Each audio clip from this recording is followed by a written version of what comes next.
Welcome to Money on Tap.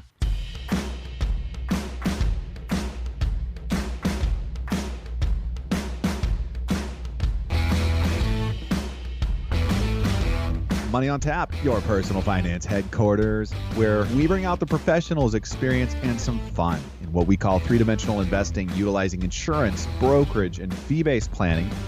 That's what we do on this show. We look at all sides of the issues, and we bring a fully independent planning perspective to the table. Welcome. You're listening to Money on Tap. I'm Ben Brashaw, joined here once again with Dan Micklon. How you doing, Dan? Doing really good. How you doing, Ben? I'm doing good. We got an interesting show for you today.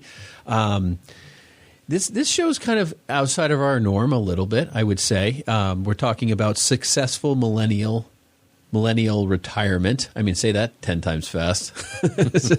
But I think the interesting part about this show is it's going to drive some questions for multi-generational perspective. You know, parents looking at their children and kind of helping them through this.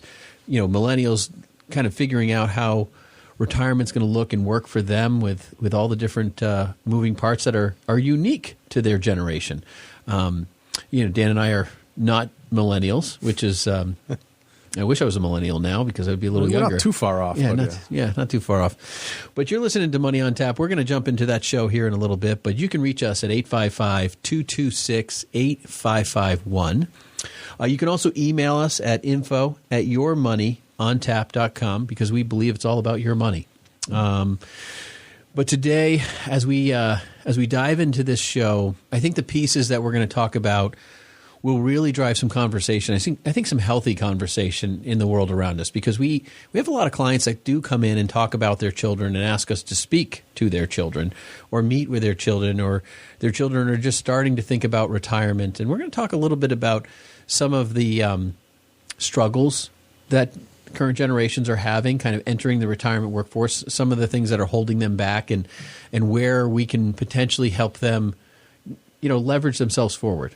I think one thing that, in preparing for the show, I think we both probably realize is that, the vast majority of our planning audience are baby boomers, right? So they're that generation that are either near to or in retirement as we speak. And often when they talk about their kids, who are often millennials, they're still kind of not necessarily taking care, but it becomes clear that they're doing the planning on these people's behalf. Yeah. Right. And they're not at the table. They're not having the conversations with us, which is a problem. Right. So I think what this show is going to be about is either if you're a millennial yourself listening or the parent of one, it is time to begin considering taking the reins and bringing them into the circle anyway, at least with the conversation around planning and, with this, as we'll describe here, historic transfer of wealth that's going to be happening here between now and 2030, and how to best steward that money into the next generation. Yeah, I think it's interesting too, Dan, when you say, the millennial child is not sitting at the table with us, the financial planner. I mean, I can't tell you, I can think of a number of times and people specifically saying, well, I want to open up a retirement plan for my son or daughter, or I want you to give them a call for me.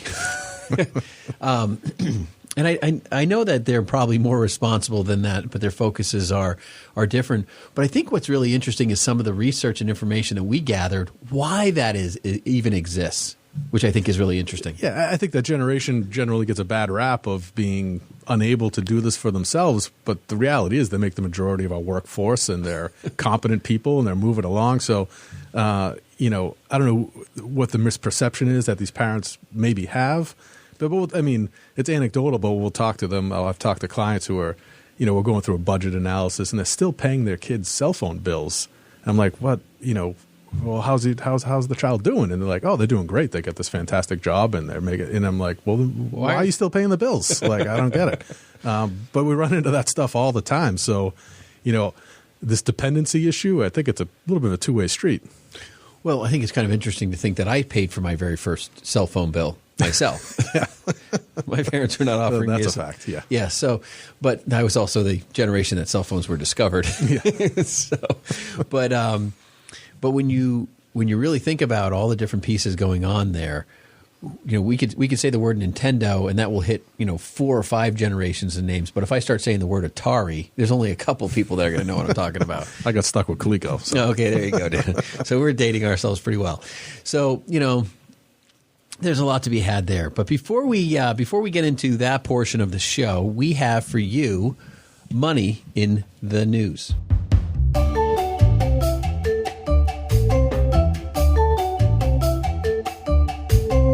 Now, first up, and our Money in the News segment is something where we like to bring kind of current events that are relevant to understanding investing, what's out there, and how things are impacting the marketplace around us.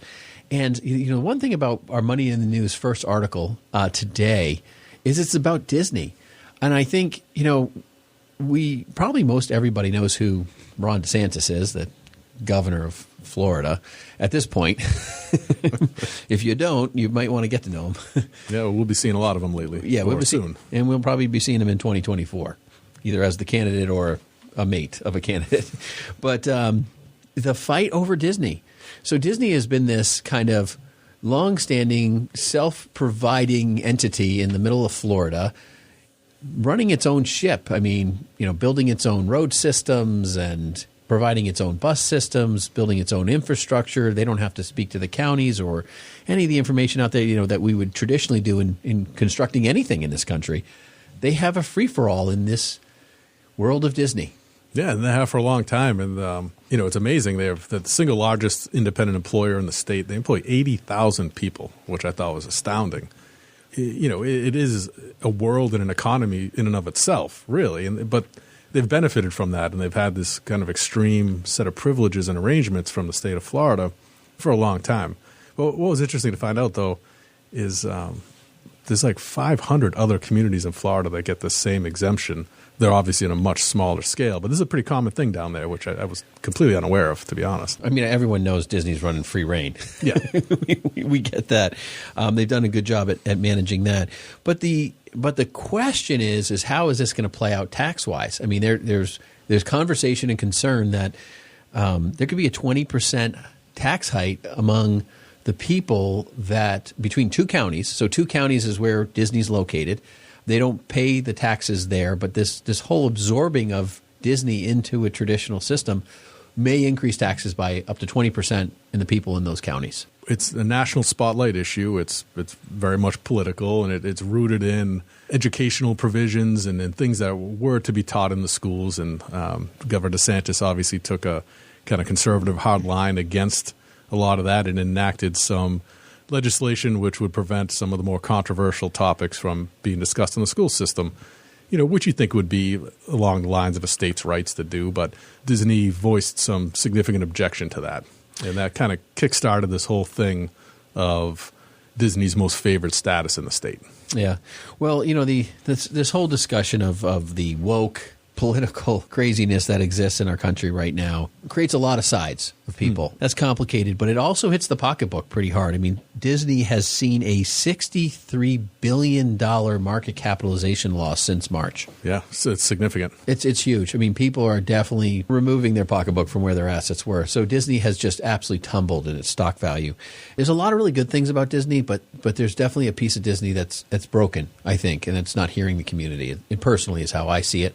And that's scary. And honestly, for people who have spent time at Disney like we have, I wouldn't say we're a Disney family, but we've been there a few times. It's sad to see the fact that you have to moderate what your children intake with an organization that's designed for children, essentially. This is a place where I'd hope would have stayed kind of out of that political arena. I mean, some of the simple things, like they're no longer going to greet people with welcome, ladies and gentlemen, boys and girls, because that's not inclusive enough, which to me just seems crazy a little bit. Crazy a lot for me. Yeah. I mean, it's just a polite slogan. To take it to that extent of these changes that they want to undergo, kind of adapt to this woke culture, I just think that these things are unnecessary. And unfortunately, what's bearing out to be the case is it's not good business.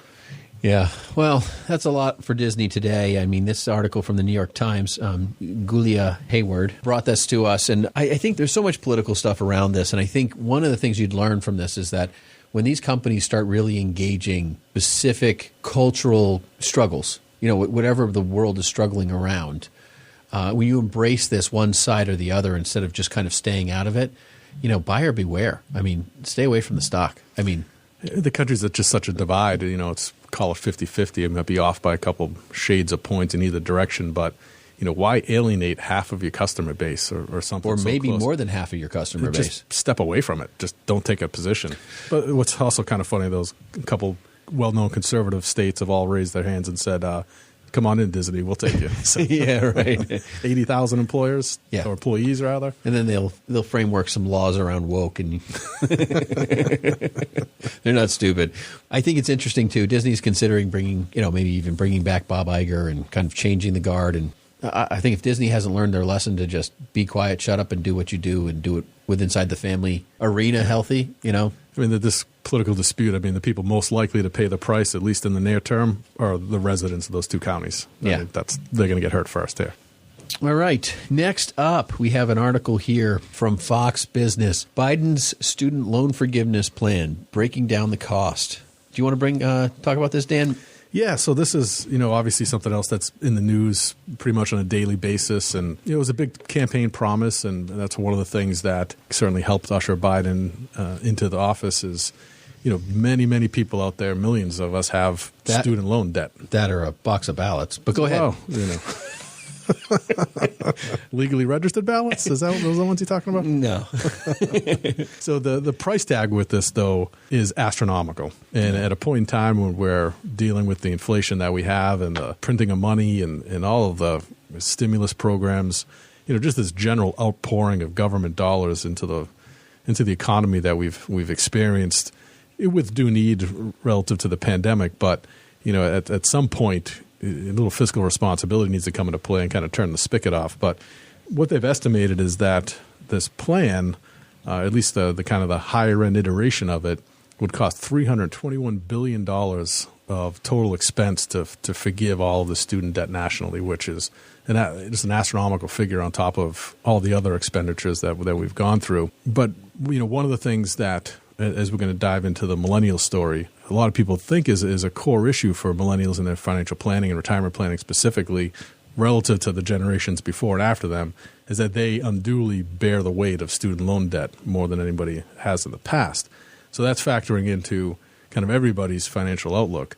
But the way this kind of forgiveness would impact Americans at large is widely disparate to favor people who are wealthy. I mean, if you think of what that cost is, it's going to be spread amongst the tax base of the entire country, of course. But not everybody either goes to school or takes on debt to do it. So that would just naturally be unfair to people who chose not to go to college, therefore never took on that debt, but would be handed the bill to offset, those who had.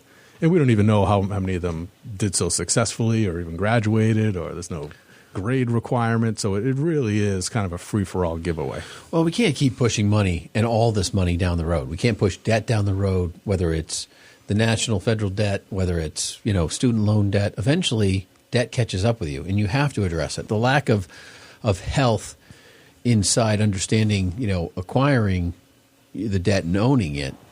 The financial burden of the student loans alone should not be a government issue. I mean, if you choose to get education, you get education beyond that. I mean, it's been that way forever. It was a voluntary individual decision going in. I think it should be the same going out. Yeah. Is really what it is. Now, they've talked about, some ways to do it that factor in the current economic state of the potential benefactor here. And, to a certain degree, some of that could make sense. But, what they're looking at now is household income under a certain limit, whether it's $125,000, it's been floated $75,000. So if there's some kind of mid-range approach to it, it may be something that I'd be open to. By comparison, they say if they erased it all, it'd be $321 billion in cost. But if they dropped it down to people whose household incomes remain under $75,000, the cost is basically halved down to $182 billion, which is still too much. I mean, 1 out of 6 people carry student loan debt. There really is a lot of people, but what about those 5 who are going to, ultimately pay for it too? So right, you sound like 1 out of 6 sounds like almost everybody, but when you put it that way, 5 out of 6 don't. Well, I agree. Don't pay. So next up, we have an article here with from CNN, Matt Egan. Rate hikes are here. What does it mean for you? I think the inflation story that we keep talking about, and it is relevant, and I think we have a show here coming up. I think we're doing that next week, right, Dan? Mm-hmm. That's right. We're going to talk pretty heavily about inflation, managing your assets and kind of getting ahead of inflation maybe, or at least staying with it or trying to. It's a complicated conversation, specifically because, we're at the highest inflationary rate since 1982. I mean, that is a scary fact. I mean, I think when I think about inflation and what we're going through in our economy, I think this will be the story our kids will talk about back in the 20s, and not the 1920s, but back in the 20s. Remember when inflation was at its highest peak? We're gonna hear those things. We're gonna hear about. Remember when gas prices were so high? I don't think we've seen the height of gas prices yet, personally. No, I mean, the supply chain issues persist, and the war in Europe is ongoing, and so there really hasn't been any resolution to any of those issues. So supply and demand in energy in particular, and raw materials and minerals of all kinds is going to continue to be a problem. And, you can't produce goods without it. So how that doesn't continue to impact inflation doesn't really make sense. So I think for sure that's part of the story coming forward. But what the article hits on is that we haven't been through an expected rate-raising environment like this since 2015. And, they've scheduled in, I think they had 1.92% of additional rate hikes expected here between 2022 and 2023. Now, that seems like a lot coming from zero. But one of the kind of points of the article is, historically speaking, though, we're still in a relatively low-rate environment. Yeah, I mean, I think one of the statements by Joe Brasulis, which is the chief economist for RSM US, he said, "Money will no longer be free." And I think the idea that borrowing money at a rate so low that it's just kind of inconsequential that you even have a loan rate, which is what we've been living with, honestly. I mean, my first home loan, I think, first time home buyer, I think it was like 6.5%. Yeah, I mean, anybody can get a loan under 5 or about 5 right now. So. I mean, that was, and people used to say to me, like, that is the lowest rate I've heard of in years, So I think it's hard to quantify how free money has been, and we won't really understand that until rates really hit some excessive levels. The Fed raising rates, I think, we've heard 4, we've heard 6, we've heard everything from a 0.5% in each raising event to a half, a quarter, half, or 2 halves. And I mean, but every 1%, they raise it, right? So if they do 50 basis points, which is a 0.5% this coming up, and then another 50 basis points, that's at least a 1% rate you're going to see as an interest rate on any mortgage. It is, but we don't have to go too far back. I mean, just as soon or as early as 2006, the Fed rate was at 5.25. Yeah, and we're not even at the end of this scheduled hiking of rates that's on the board here with the Fed right now. Will still only be half of that.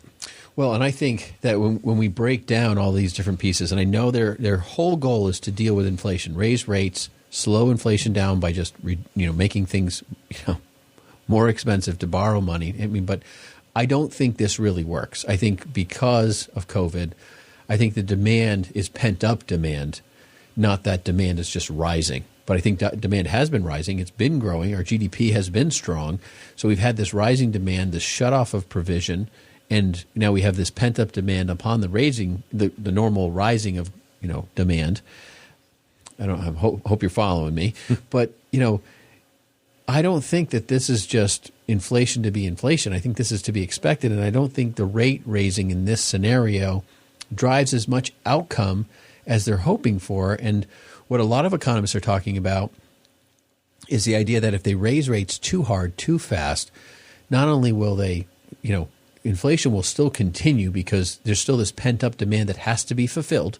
Like there's cars literally waiting for chips to be done, like that demand will actually potentially cause, a recession. You've got this demand. You've got rates so high that people can't build infrastructure. They can't provide to overcome. I mean, they're talking about building. I think about this, and it's just it seems silly to even say it, but they're talking about building factories in the United States to make semiconductor chips. because they need them so badly and the price is feasible. I mean, we make these things in other countries because it's so inexpensive to do it and ship them across the ocean. Yeah. Right? So that's how much demand there is that the United States would become a manufacturing location again because people are willing to pay that much money for it. So when you think about that in the background, at the end of the day, I think the Fed's efforts will less control the inflation and more send us to a recession where people don't buy anything anyways. So the pent-up demand will be caught up, but then there'll be no demand because everything's so expensive.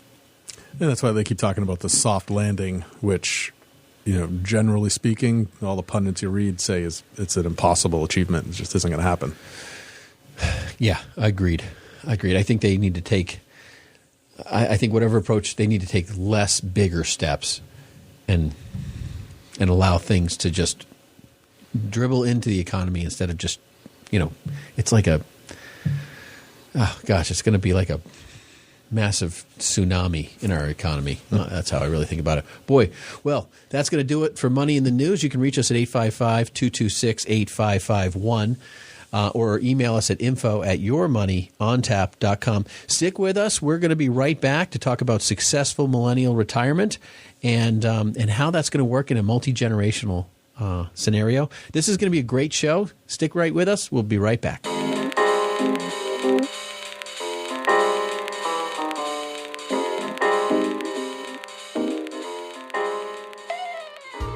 Do you have an annuity? Do you understand exactly how it works and when to use it? The likelihood is that you don't, or maybe you bought it a while ago because at the time it sounded like a good idea. But will it accomplish your goals? We are here to help you. Contact us about a free annuity review and learn what your annuity does, how it works, and how it can best help you with your retirement goals. It's absolutely free to you, and if there's a better way for you to accomplish your goals, this is a great way for you to learn about those opportunities too. Take the time to get educated, get empowered, make your retirement a success. Call us at 855-226-8551 or info@yourmoneyontap.com. Now back to Money on Tap with Ben and Dan.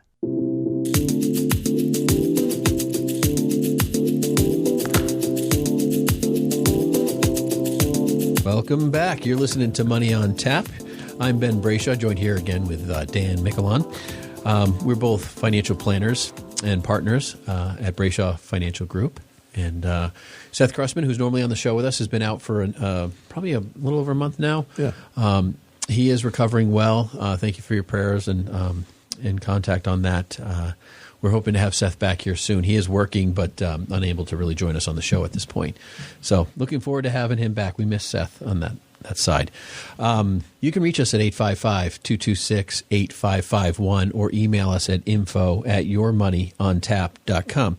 Have to take care of some of that housekeeping for people. We love to hear from you. Please give us a call. We have a lot of information, people that have enjoyed just getting just general help. We'd like to make sure that people are cared for in lots of different ways. One other thing to add about that inbox is, a lot of the questions we get, we respond to individually and address people's concerns that way. But if you have something you'd like to hear us talk about on air, a topic for conversation here, feel free to send that along as well. Because if it's on your mind, chances are it's on others' minds. And, that's, we're here to bring information. So best bet is not what we think you need to hear. It's what you tell us you need to hear. Yeah. We're happy to do that. And we will send you a small token of appreciation for that too. Today we're talking about millennials having a successful retirement. I think that's one thing that's on the minds of a lot of parents out there. And there's a portion or a group of millennials that do come in. But we do find that there's kind of this in between where we joked around about that, mom and dad say, can you call my son or daughter? Or I'd really like to open up a retirement account for them. They're not even anywhere to be found. But there's a lot of there's a lot behind that and why that exists. I think one of the things that I thought was interesting in reading this article we found in Forbes, Dan, I give you credit for finding this because I thought this was this brought clarity a little bit to me, and I'm going to quote this. It says, "There's never been a group of people that has changed the financial industry views how the industry views them, quite like millennials, a generation that has seen major technological advances and economic developments within their lifespan as a group. They have caught between traditional financial values and a contemporary lifestyle that is vastly different from the generations before them. Now, this article from Lizzie Chapman from Forbes, I think she brings up some really well-languaged, perspective on the fact that, when I was a kid, my parents taught me how to use a checkbook. Like, we didn't have a computer. Like, I remember the first computer. So, but we learned how to do a checkbook. I learned how to use all of, sheets and like everything was hand done. Like, if you got a longhand math, you did it by hand. If you had a calculator, like, you were a rich family. So, I mean, it's kind of funny to laugh about, but there's a lot of our listeners realize that's the way it was, but that's not how it exists anymore. I mean, I don't check my bank account by looking at my bank statement. I check my bank account by logging online on my phone that I carry in my pocket when cell phones didn't even exist when I was a kid. So the world has changed so vastly, so quickly, but here's this group of people who are now the largest workforce, as you had mentioned earlier, in the country that do things completely different than everyone else has ever done and have not learned traditional financial methods or thinking that was been brought up for generations because the world's changed so greatly. And the perception around that is, well, they must be incompetent or unable to do so, but it's not the case. It's just done differently. And I'm not saying that that's not true for some. There's a lot of parents that might say that's the case, but right. It's really not. It's just a different way of managing finances, looking at finances, and so forth. So for those who are wondering if you're a millennial or if your child is a millennial or your great-grandchild's a millennial, those are the people born between 1981 and 1996. And they became the largest generation over the baby boomers. And they're now the largest provider of the workforce in our country, which is, potentially, sarcastically people say is a problem. But they're also the people who are going to receive the largest wealth transfer in history from their parents who were baby boomers. Yeah, it's $68.4 trillion by 2030 is the estimate, which is obviously just a massive amount of wealth. Right. Which is, for me, when you do simple math and you say, hey, we owe $30 trillion as a federal debt, it's no wonder that, estate taxes start at 50% over whatever the estate tax exclusion is, right? So that's why no one wants to make it permanent, because right before the big wealth transfer, I think we're going to see that number drop way down so our government can try to collect half of those dollars and wipe out that debt. Now, that's an interesting thing, but people, dead people don't vote. So after your money transfers, your kids are just happy to get something. You sure about that? Yeah. Good point, Dan. So, so as we go through this and building a successful retirement and giving you kind of some of that background, we've got 6 points to go through here today. Kind of the first one, I think the obvious one, I'm going to turn this over to Dan, but the first one is start saving. Yeah, I mean, we've talked about this a lot, particularly in the kind of employment retirement setting. The vast majority of jobs these days offer 401k or 403b or 457, alternatives to the pension that an employer used to provide that baby boomers quite honestly benefited from. That's one of the kind of stark differences in planning between the generations is, the employer used to do a lot of that work for you. Now it's you're kind of on your own to do it. But what the statistics tell us is that, 55% of millennials are eligible to participate in a retirement plan. In the next couple generations, Gen Xers is 77%, and 80% of baby boomers were eligible there as well. And this is speaking to the pension system, but only about 24% of them are actively participating. So they have this opportunity in front of them that they maybe lack the training or haven't been taught to take advantage of. But it's the simplest first step in terms of getting prepared for retirement is to make sure you engage what's out there. Start contributing. Yeah. And that flows right into number 2, which is going to sound very much the same, but it's, start investing. And investing is not just the retirement plan. I mean, people need to open up accounts in which they are providing for long-term value. Like there's limitations to your retirement plan. You can't. There's only so much money you can put into them. Government limits all of that, and there's limitations to that. But it's also kind of interesting because we have a generation of young Americans who have seen their parents actually lose money on real estate until only recently in this last 12 to 24 months. Yeah. Like real estate had dipped so far down after 2008. People were selling their house in the initial phase of the baby boomers from 2007 retiring were losing money on homes that they had purchased, thinking it is usually the largest asset they own. But then all of a sudden they were losing money on an asset that they've been paying for years. Now, did they net dollars out of it? Yeah, but less than they had put in. And so less than they planned to get. And less than they planned to get. But now we've had this complete reversal and this huge kind of like, right before the tsunami, right? All the water washes out to sea, and all of a sudden you could see all of the seabed. But then the tsunami comes flying back, and that's basically what happened inside the real estate marketplace. And so millennials hadn't seen value in real estate. Now, COVID, people didn't want to get stuck in the city. Now there's a huge demand. This money is now flowing outside of the city. And what are we seeing? We're seeing home purchases at record rates. I was talking to somebody the other day. Rates are up, up, up, up. And someone said there was 40 offers in the first day of a house going on the market under $500,000. I was like, that to me, that's just astronomical. I mean, to hope you're the person you get that house. I mean, of course, it's going to be paying for overvalue, but investing is way more than your 401k. Yeah, to that point, between January and now, mortgage rates on average went from 3% to 3.75%. So you would think that would stifle the market a little bit, but home values have appreciated 15% in the same period. It's insane. It really is. It is, and honestly, you just don't even know what people are going to buy and why. It's just investing is something that has been weighed down in a lot of ways, and mostly because of student loan debt, the fact that millennials have a perspective that they might inherit a large sum of money. There's also the idea that that investing outside of it has not been something that their parents have been successful at.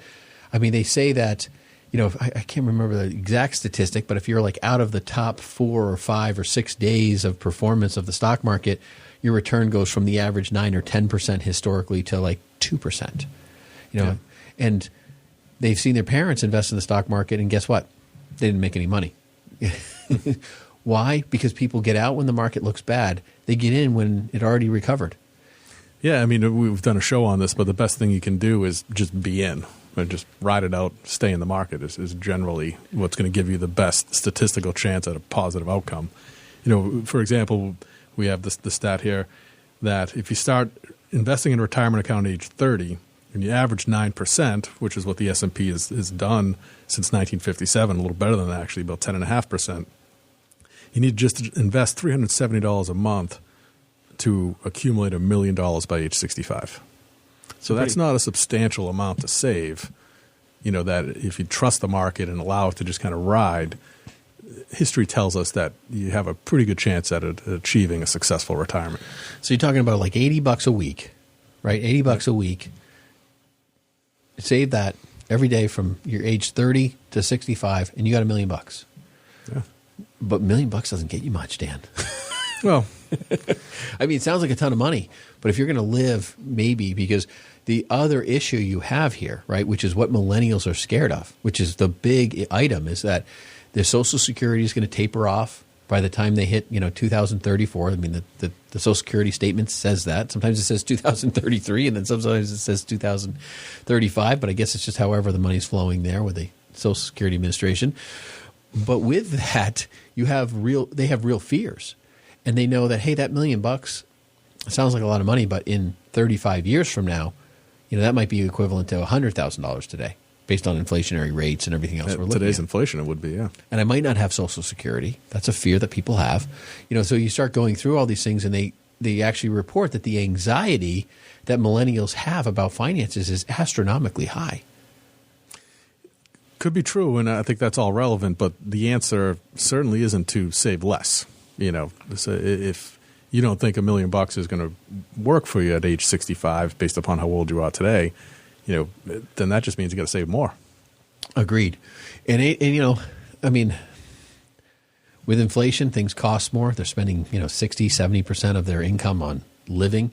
Are they being frivolous or not spending? I mean, some parents will say, oh, we lived off a lot less when we were your age. But the cost to live today is different. What people pay for today is different. And certainly what people expect to do with their lives is also different. Yeah, agreed. That could be pro or con. So thirdly on our list, we have buying proper insurance. Now, we've done a number of shows on insurance. We've talked about the need for life insurance, but there's disability insurance. There's there's just general term life insurance. There's investment kind of life insurance, whether you're a whole life or an indexed universal life. Getting into some complicated words there. But if you want a permanent version of insurance that you're going to actually try to build cash in what we call rich man's Roth, we've done shows on that.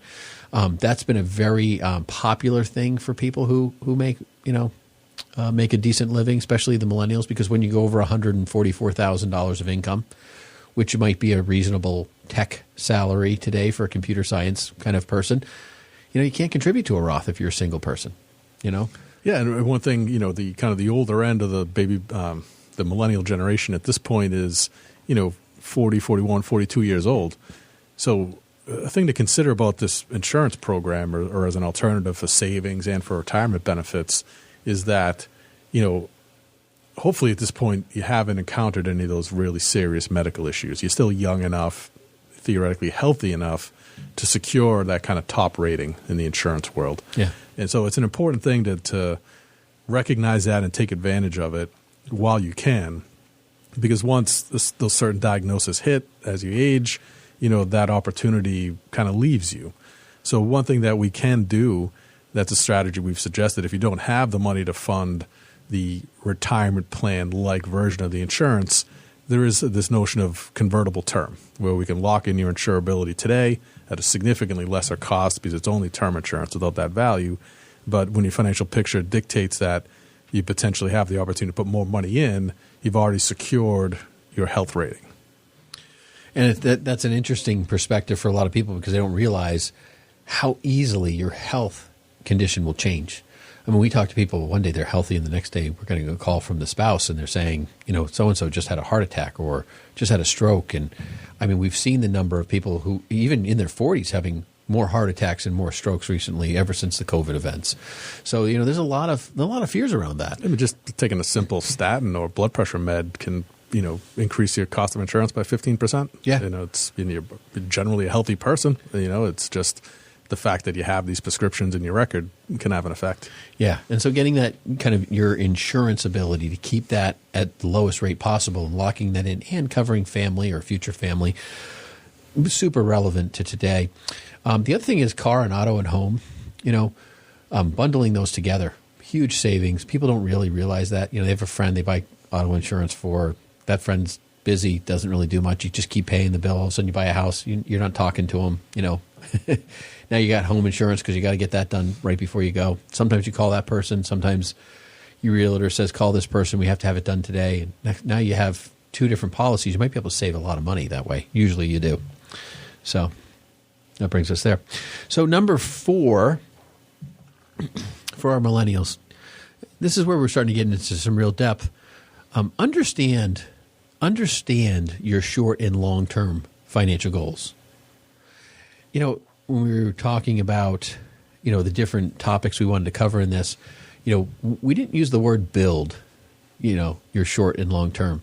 It's understand, because there's an emotional connection to it. It's not like your goals, your dreams, all of that. That's kind of an innate scenario. That's built into who you are as a person and where you want to be. And I mean, we've met everybody who wants a mansion on an island to, they don't care if they live in a trailer in the woods, in retirement. I mean, it's just, it is what it is. Everyone has their own perspective on that dream. I think what is really interesting is that, the idea of building short and long-term goals is not the same as just understanding who you are and what you really want. And that's some introspective work that's involved. Yeah, I mean, everybody is different, right? So all these projections and software and the tools we have, they're all kind of fixated towards an average outcome or making the numbers work. But people's goals typically aren't articulated to us in numbers. It's more of a vision of where they want to be, how they want to live, things they want to do for their children, things they want to do for their parents, and it covers all generations. Those are the things that we need to have the conversations around, right? So we kind of start with that, and then the numbers will essentially work themselves out, or that's where we come in to take in those account values and performance expectations and all those things and say, okay, this is what we think is reasonably close to your goals and where we can get you, or, if some either changes need to be made or different type of advice needs to be offered, we'll do that. But, come in aiming high, come in understanding what you hope your future looks like. Yeah, so we're going to take a quick break here. We have 2 more items to cover, and I'm really excited about those because I think we're going to start diving into a little bit more of what you're talking about, Dan, there. You're listening to Money on Tap. I'm Ben Brayshaw. This is Dan Mickelon. You can reach us at 855-226-8551 or email us at info@yourmoneyontap.com. Don't go anywhere. We're going to talk about the importance of how to make all of these things successful in retirement for millennials. We'll be right back. Call us today at 855-226-8551 and get your free consultation with Ben Brayshaw or Seth Krussman or any one of our partners and find out what's going on in your plan, your estate plan, your financial plan, or what you're planning at all, if nothing. Get it fixed, get it right, get it done today. Give us a call at 855-226-8551. Now back to Money on Tap with Ben and Dan.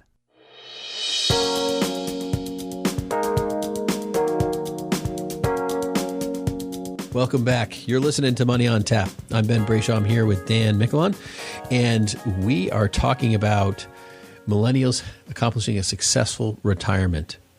You can reach us at 855-226-8551 or email us at info@yourmoneyontap.com. Dan had mentioned earlier sending us any ideas for shows. We're always interested in what people want to listen to. We've had a few really good ones come in, and I think it's great if we can kind of expand on what our audience is looking at. As we kind of dive into our final segment here on millennial retirement, there's kind of a different way that millennials look at things, kind of a do-it-yourself, a DIY or DIY, mentality. Like, I'm going to open up a Robinhood account. I'm going to start trading options, and I'm going to make all the money I need, and I don't really need help.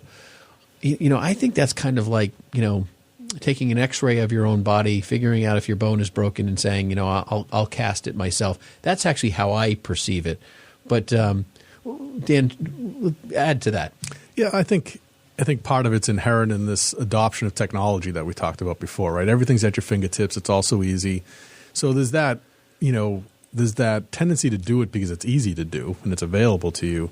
But there's also, from the kind of professional advising perspective, there's a lot of things that we've seen in our recent past, at least leading up to the new year, that would kind of harken you back to the tech bubble days, right? When everybody was day trading, not on their cell phones, but on their PCs at home, and quit their jobs because everything tech went up, and it was great until it wasn't. And then you had a lot of prematurely retired people in a big crunch, right? I kind of sense a little bit of that going on here, and it's felt like that. But I think the market has really begun to correct itself.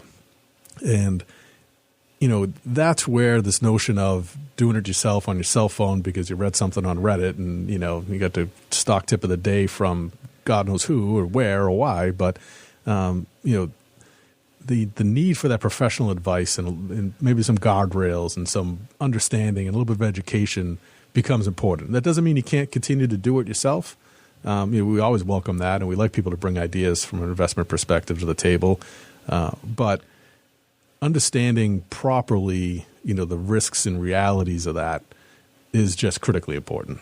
Yeah, agreed. And so our number 5 is, hiring a professional. One thing that millennials really need to figure out how to embrace is hiring a professional and why you would hire a professional. And I think you made some really good points there, Dan, on that. And we have kind of 3 sub-points in why to hire a professional. The first item that a professional brings to the table that a millennial potentially does not have access to, like, because 30 years ago, you'd have to call your broker, at some wirehouse, have them make the trade because you decided you wanted to buy XYZ stock, And so that doesn't exist anymore. And the simplicity of trading has made it seem like anyone can do it. And when the market's good, you don't need any financial professional. So let's take that issue off the table. And I think that's kind of where we're coming from here. Why to hire a financial professional is really, number one, the strategy around investing. Because it's not necessarily what you buy, it's how you buy it. And that's the part that nobody can bring to the table unless you have the planning background to provide.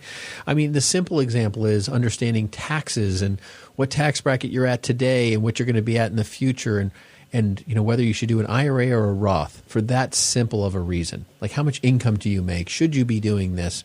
How does that, how can you manipulate your income legally to get it low enough so you're in a lower tax bracket that a Roth makes even more sense?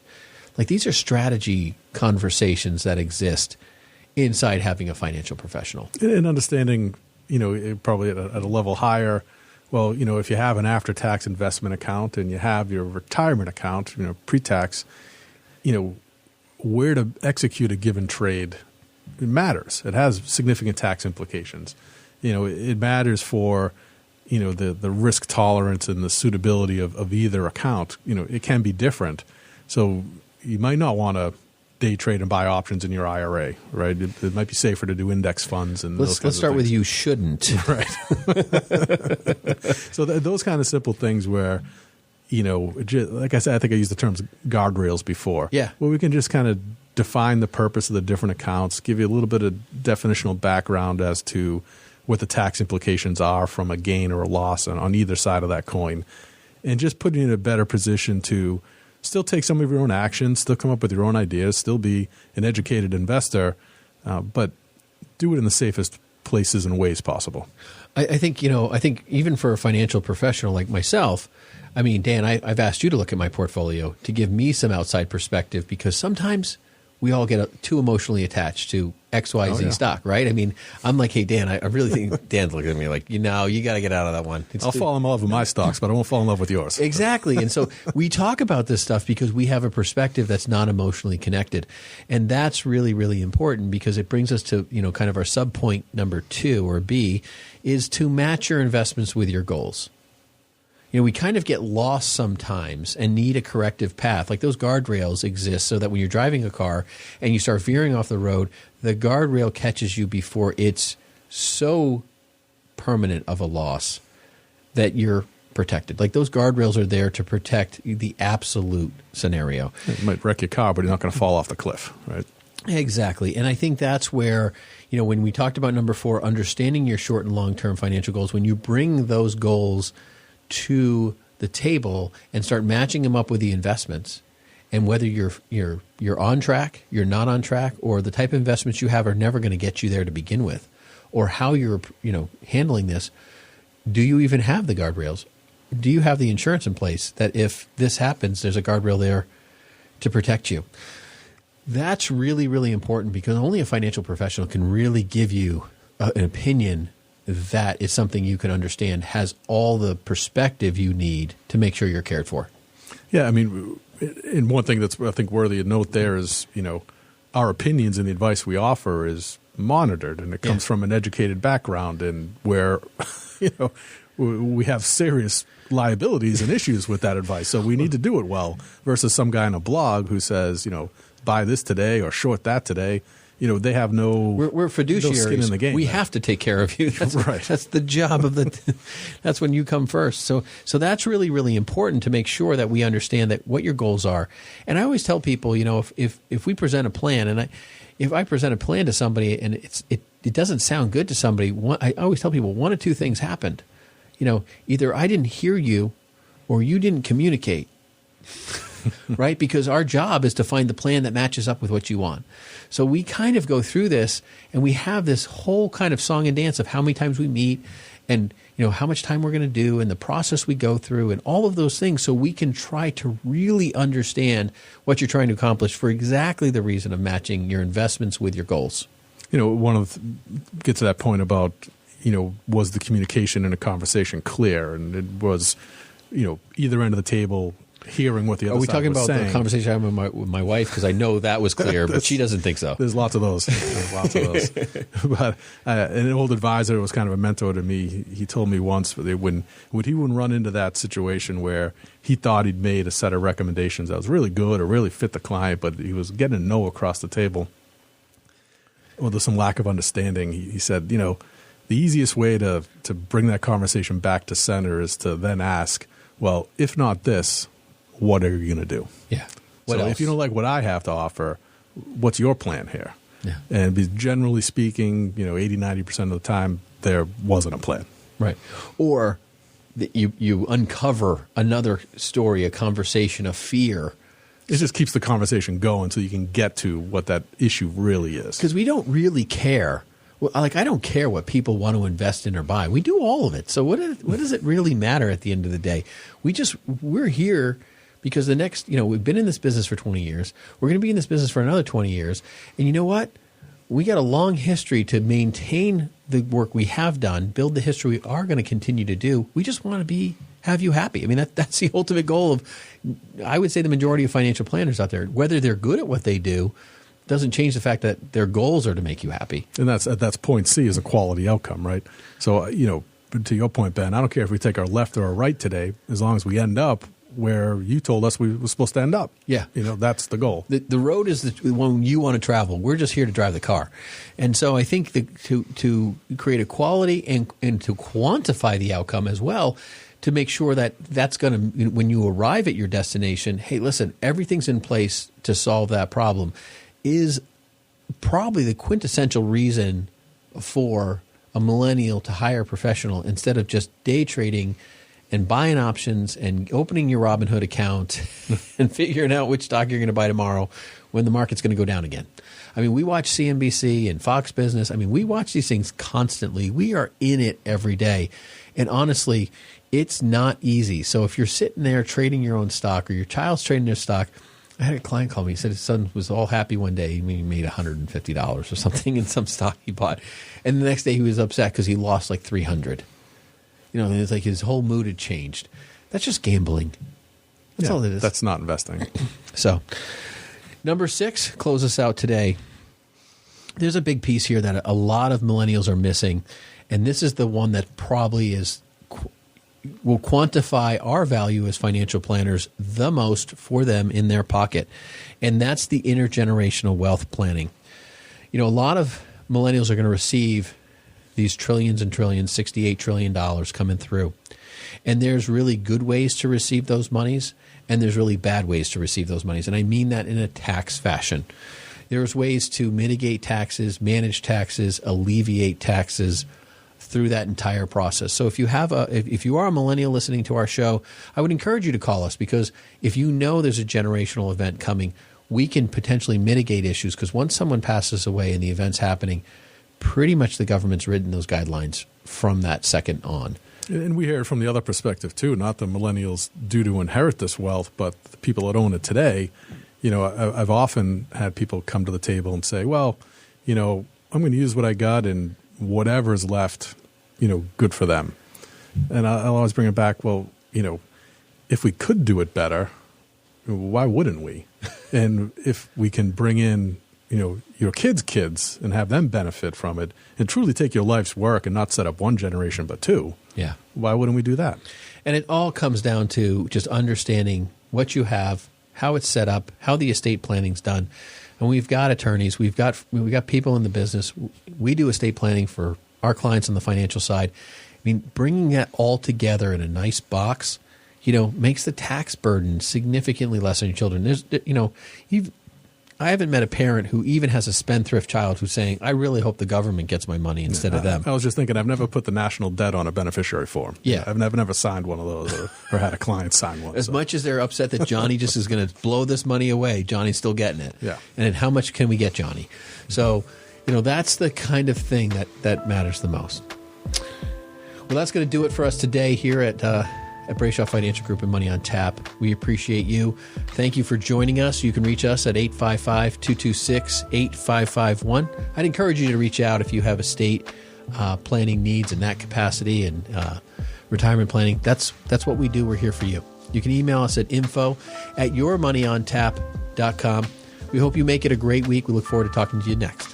The views expressed are not necessarily the opinion of this radio station and should not be construed directly or indirectly as an offer to buy or sell any securities mentioned herein. Investing is subject to risks, including loss of principal invested. No strategy, product, material, or tool mentioned can assure a profit nor protect against loss. Please note that individual situations can vary. Therefore, the information, products, materials, or tools mentioned should be relied upon when coordinated with individual professional advice. Past performance is not a guarantee of future results. This show may be subsidized in whole or in part by a product sponsor or issuer. Securities and advisory services offered through SagePoint Financial Incorporated, member FINRA SIPC, and a registered investment advisor. All other services offered through Brayshaw Financial Group LLC are independent of SagePoint Financial. SagePoint Financial and Brayshaw Financial Group do not provide tax or legal advice. Main office is located at 116 South River Road, Bedford, New Hampshire, 03110, and can be reached at toll-free 855-226-8551.